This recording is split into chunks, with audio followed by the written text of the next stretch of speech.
నమస్తే నేను Priya welcome to ఆకాశరామన్న అధికారం శాశ్వతం మళ్ళీ అధికారంలోకి వచ్చేది తామే అన్న ధీమాతో వైసీపీ నాయకులు ఇష్టానుసారం చెలరేగిపోయారు ఆస్తులు పెంచుకోవడానికి అక్రమాలు అడ్డు చెప్పిన వారిపై దౌర్జన్యాలు అరాచకాలతో అధికారంలో ఉన్న 5 ఏళ్లు యథేచ్ఛగా రెచ్చిపోయారు ఇప్పుడు మాజీలుగా మారిన వారి చుట్టూ ఒక్కొక్కటిగా ఉచ్చు బిగుసుకుంటోంది ఓట్ల కౌంటింగ్ రోజునే సొంత నియోజకవర్గం నుంచి పరారైన గన్నవరం మాజీ ఎమ్మెల్యే వల్లభనేని వంశీ అరెస్టుతో అలాంటి నేతలకు కౌంట్ డౌన్ మొదలైంది వంశీ తర్వాత ఎవరు అన్న చర్చ అటు కూటమి శ్రేణుల్లో ఇటు వైసీపీ వర్గాల్లో హాట్ టాపిక్ గా మారింది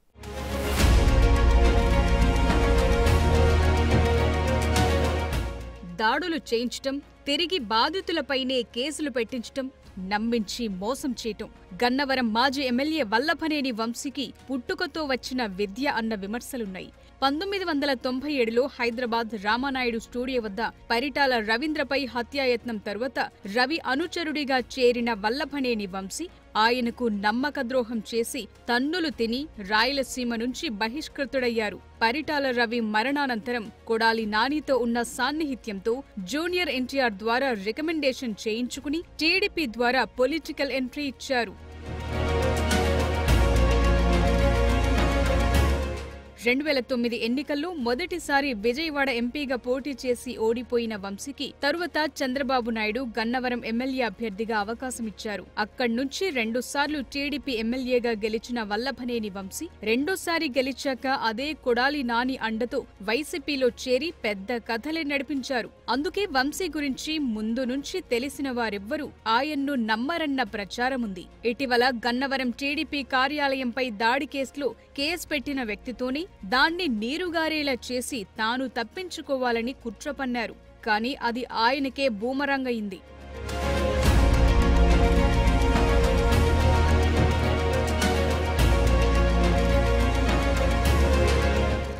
2023 ఫిబ్రవరి 20న గన్నవరం టీడీపీ కార్యాలయం దాడి ఘటనపై అక్కడ కంప్యూటర్ ఆపరేటర్ సత్యవర్ధన్ ఫిర్యాదు చేశారు దీంతో అతనితోనే ఇది తప్పుడు కేసని వాంగ్మూలం ఇప్పిస్తే కేసు వేగిపోతుందని వంశీ స్కెచ్ గీశారు ఆయన అనుచరులు 4 హైదరాబాద్లో ఉన్న సత్యవర్ధన్ను వాహనాల్లో వచ్చి ఎత్తుకెళ్లారు హైదరాబాద్ సమీపంలోని ఓ ఫామ్ హౌస్ లో బంధించారు రోజుల తరబడి అతన్ని కొట్టి భయపెట్టి ప్రలోభపెట్టి తమకు అనుకూలంగా వాంగ్మూలమిచ్చేలా లొంగదీసుకున్నారు ఈ కేసుతో తనకు ఎలాంటి సంబంధం లేదని అతనితోనే చెప్పించి వీడియో రికార్డ్ చేయించారు ఆ తరువాత వంశీ అనుచరులే దగ్గరుండి అతన్ని విజయవాడలోని ఎస్సీ ఎస్టీ న్యాయస్థానానికి తీసుకెళ్లి న్యాయమూర్తి ఎదుట వాంగ్మూలమిప్పించారు ముందే రికార్డ్ చేయించిన వీడియోను కూడా కోర్టుకు సమర్పించారు తరువాత సత్యవర్ధన్ను తమ వాహనంలో తీసుకెళ్లిపోయారు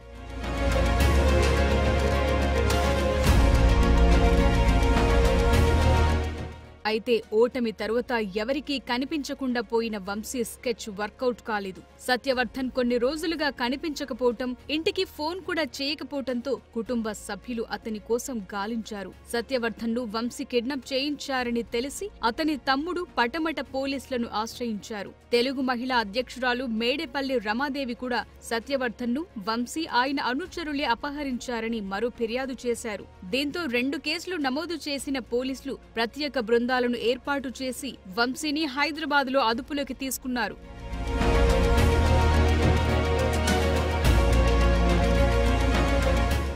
జగన్ హయాంలో టీడీపీ ఆఫీసులపైన చంద్రబాబు ఇంటిపైన దాడులకు పాల్పడిన వారంతా ఉమ్మడి కృష్ణా జిల్లాకు చెందిన వైసీపీ నేతలే అవ్వటం గమనార్హం గన్నవరం మాజీ ఎమ్మెల్యే వల్లభనేని వంశీమోహన్ తో పాటు మాజీ మంత్రులైన జోగి రమేష్ పేర్ని నాని కొడాలి నాని వెల్లంపల్లి శ్రీనివాసరావుతో పాటు దేవినేని అవినాష్ సాగించిన అడ్డగోలు వ్యవహారాలు అన్ని ఇన్ని కావన్న విమర్శలున్నాయి ఆ క్రమంలో గన్నవరం మాజీ ఎమ్మెల్యే వల్లభనేని వంశీమోహన్ తాజాగా అరెస్టయ్యారు గతంలో చంద్రబాబు కుటుంబంపై వంశీ ఎన్నో వ్యక్తిగత దూషణలు చేశారు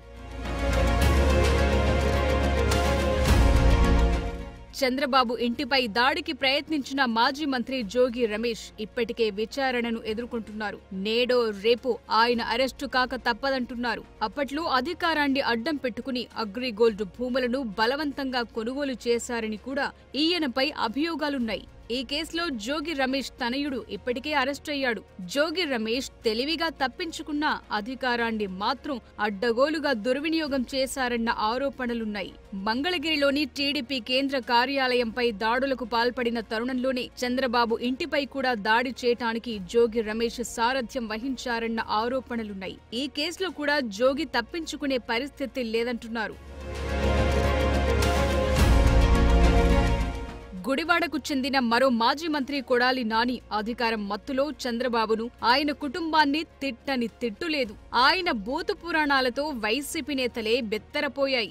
అధికార బలంతో బూతులతో పేట్రేగిపోయిన కొడాలి నాని గుడివాడ టీడీపీ ఆఫీస్ పై దాడి ఘటనలో సూత్రధారుడిగా ఉన్నారు. టీడీపీ కార్యాలయంపై తన అనుయాయులను ఉసిగొల్పారన్న ఆరోపణలున్నాయి. అలాగే ఏపీ బేవరేజెస్ మాజీ ఎండీ వాసుదేవరెడ్డి, మాజీ ఎమ్మెల్యే కొడాలి నాని, గత కృష్ణా జిల్లా మాజీ జేసీ, ప్రస్తుత తూర్పుగోదావరి జిల్లా కలెక్టర్ మాధవిలత రెడ్డిలపై గుడివాడ 2 టౌన్ పోలీస్ స్టేషన్లో కేసు నమోదైంది. వాసుదేవరెడ్డి, కొడాలి నాని, అతని అనుచరులు AP beverages liquor godown licence ఉన్న తమపై దౌర్జన్యం చేసి తన తల్లి మరణానికి కారణమయ్యారని గుడివాడ ఆటోనగర్ వాసి దుగ్గిరాల ప్రభాకర్ పోలీసులకు ఫిర్యాదు చేసిన కేసు విచారణలో ఉంది. అలాగే తాజాగా వార్డు వాలంటీర్ల ఫిర్యాదు మేరకు మాజీ మంత్రి కొడాలి నానిపై మరో కేసు నమోదైంది. తమను వేధించి బలవంతంగా రాజీనామా చేయించారని వాలంటీర్లు పోలీసులకు ఫిర్యాదు చేశారు. మాజీ మంత్రి కొడాలి నాని, ఆయన సన్నిహితుడు దుక్కిపాటి శశిభూషణ్, గుడివాడ పట్టణ వైసీపీ అధ్యక్షుడు గొర్ల శ్రీను, మరో 2 వైసీపీ నేతలపై 447, 506, R/W34 ఐపీసీ సెక్షన్ల కింద గుడివాడ 1 టౌన్ పోలీసులు కేసు నమోదు చేశారు. ఇలా పలు కేసులు ఎదుర్కొంటున్న గుడివాడలో అడ్రస్ లేకుండా పోయిన మాజీ ఎమ్మెల్యే కొడాలి నాని ఓటమి తరువాత మీడియా ముందుకు కూడా పెద్దగా రావటం లేదు. కొత్తగా ట్వీట్లు పెడుతూ ప్రభుత్వంపై విమర్శలు గుప్పిస్తూ టీడీపీ నేతలకు టార్గెట్ అవుతున్నారు. రాష్ట్రంలో రెడ్ బుక్ పాలనకు వల్లభనేని వంశీ అరెస్ట్ ఓ ఉదాహరణ అంటూ తాజాగా ట్వీట్ పెట్టి తన అభద్రతా భావాన్ని చాటుకున్నారు. వంటకాడాలు కూడా భాష మాట్లాడిన అతను ఇవాళ ట్వీట్లు చేయటం వల్ల సమాజం హర్షిస్తుందని నేను భావిస్తున్నాను. అతను అధికారం ఉన్నప్పుడు విర్రవీగి చంద్రబాబు నాయుడు గారిని విమర్శించి ఏది పడితే అది మాట్లాడి అతని స్థాయిని అతను తగ్గించుకున్నాడు తప్ప చంద్రబాబు గారికి ఏం నష్టం జరుగుతుంది. చంద్రబాబు నాయుడు గారి కుప్పంలో గెలిస్తే బూట్లు పాలిష్ చేస్తారు. అవి మీరు అడగాల్సిన అవసరం ఉంది. అది మీరు ఎక్కడ అడుగుతారని అతను ట్వీట్ చేసి ఉంటాడు. తన ట్విట్టర్ అకౌంట్ నుంచి ట్వీట్ చేయడం కారణం అదని నేను భావిస్తున్నా. నువ్వు వచ్చి ఫైట్ చేయొచ్చు కదా, నిన్ను ఎవరు వద్దన్నారు? జగన్మోహన్ రెడ్డి గారికి అధికారంలో ఉన్నప్పుడు నువ్వు మాట్లాడినవన్నీ రాష్ట్ర ప్రజలు గమనించారు. గత 8 మాసాలుగా నువ్వేమీ మాట్లాడలేదు కూడా గమనించాడు. ఇప్పుడు ట్వీట్లు ఎందుకు డైరెక్ట్గా మీడియా సమావేశానికి వచ్చి మాట్లాడితే బాగుంటుందని నేను నానికి కూడా హితపరుగుతున్నా. అతను ఇంతకుముందు మాట్లాడినప్పుడు మాట్లాడితే కనీసం వైసీపీ సైడ్లో హర్షిస్తాయి. ఇతను ఫైటర్ అని తెలుగుదేశం పార్టీ అధికారంలో ఉన్న వైఎస్ఆర్ కాంగ్రెస్ పార్టీ అధికారంలో ఇట్టాగే మాట్లాడాడు. మరోవైపు గుడివాడ ఎమ్మెల్యే రాము కూడా కొడాలి నాని అవినీతి చిట్టా విప్పుతూ చట్టం తన పని తాను చేసుకుపోతుందని హెచ్చరిస్తున్నారు. తప్పులు వీళ్ళు ఎక్కువ చేస్తున్నారు కాబట్టి వీళ్ళది ఆటోమేటిక్గా బుక్లోనే ఉంటాయి. ఎవరో వచ్చి స్పెషల్గా లేనిపోని కేసులు పెట్టాల్సిన అవసరం ఏం లేదు. ఎందుకంటే వీళ్ళు చేసిన దుర్మార్గాలన్నీ ఎదుర్కొనడానికి కనపడతా ఉన్నాయి. ఇక్కడ గుడివాడలో అయినా కానీ మీరు అనేకమైన దుర్మార్గాలు జరిగి ఉన్నాయి. వాటిలన్నింటి మీద కూడా యాక్షన్ త్వరలోనే వస్తుందని చెప్పి ఆశిస్తాం. దాని మీద పూర్తి అవగాహన ఉంది నాకు. దాంట్లో మాకు తెలిసిందంతా కూడా ఇవ్వటం జరిగింది.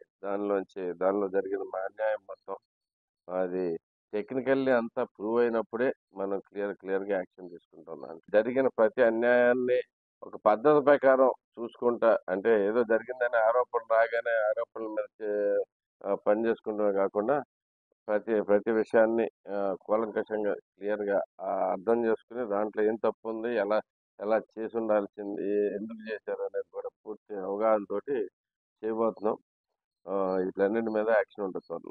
మొత్తానికి వల్లభనేని వంశీ కటకటాల పాలయ్యాక వైసీపీ నేతల అరెస్టుపై పొలిటికల్ సర్కిల్స్ లో పెద్ద చర్చ జరుగుతోంది. నెక్స్ట్ హిట్ లిస్టులో కొడాలి నానినే ముందుంటారని వైసీపీ వర్గాల్లో టాక్ వినిపిస్తుండటం గమనార్హం.